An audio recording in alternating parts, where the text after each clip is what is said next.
Hello everyone, today I will be talking about bedwetting in children.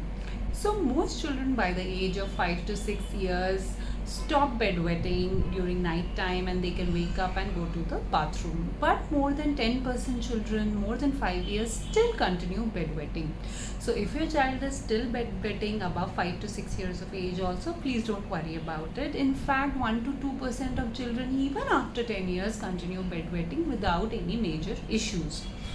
But if your child, even less than 5 to 6 years of age, had stopped bedwetting and then starts doing it again, or it is associated with daytime urinary accidents also, your child had good urine control and suddenly during daytime the child passes urine without her or his knowledge, or it is associated with any other urine symptoms like pain, burning, irritation, any blood in urine, then in that case, please take your child to a pediatrician. It could be a sign of urine infection or high sugars or some psychological issues, some issues going on in school or at home.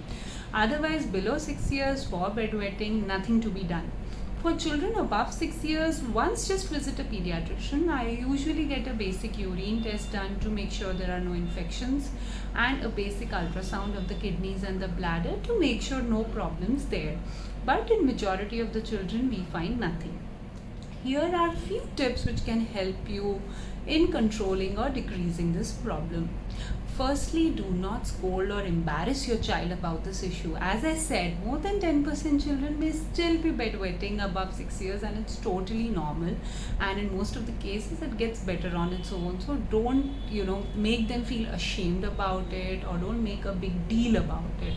But few things which you can do: make sure that the child has adequate amount of water, but they should not preferably have any fluids or liquids 2 hours before their sleep time. So for example, a 7-year-old girl who sleeps at 10 o'clock, try to avoid giving water or any liquids after 8 o'clock or 9 o'clock. But till 8 o'clock or 9 o'clock, she should have the adequate amount of water for her age, around 1.5 to 2 liters of water. So don't decrease the water intake. Also, no aerated drinks, no caffeinated drinks, no tea, coffee, colas, cold drinks. These things should be avoided as they tend to cause more urination, especially at night. So avoid these things. Then there is an effective method which is known as alarm method. Now there are two types of alarm methods. In one, there is an alarm which is inside the mattress itself. So as soon as the child passes urine, the alarm will go off and the child will wake up, and then slowly the child will get conditioned to wake up when they are passing urine. But this mattress kind of alarm is not available in India, so really doesn't work for Indian children. But if any friends or if you are going outside India, you can try getting it from there. The other alarm method is, supposing your child usually passes urine around 1 o'clock in the night, so you can keep an alarm for around 12:30 in the night, but make sure that the child only gets up and switches off the alarm. You don't wake up the child. So then what happens is, slowly the child's mind gets conditioned to wake up around 12:30 or 12:45, and the child will automatically start going and passing urine. So that will decrease the nighttime bedwetting.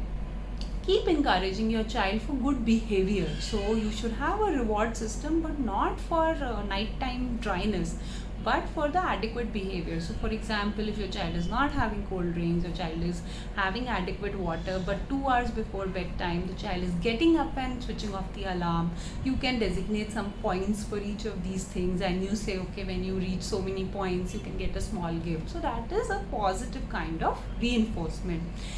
And these things will not work in a day, so don't get disheartened if in 1 or 2 weeks you don't see any results.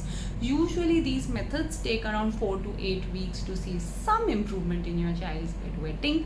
But even if they don't work, don't worry about it, don't fret about it. Most of the children on their own will stop bedwetting.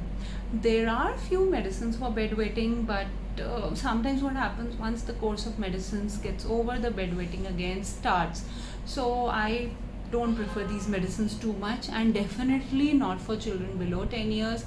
Children above 10 years, yes, we can try these medicines, but first try these changes in their urine pattern. And of course, before going to sleep, the child must go and empty their bladder, and this alarm system you can try and then see for 6 weeks. But as I said, if a child who is not bedwetting starts bedwetting, or any other abnormal symptoms associated with bedwetting, to consult your pediatrician.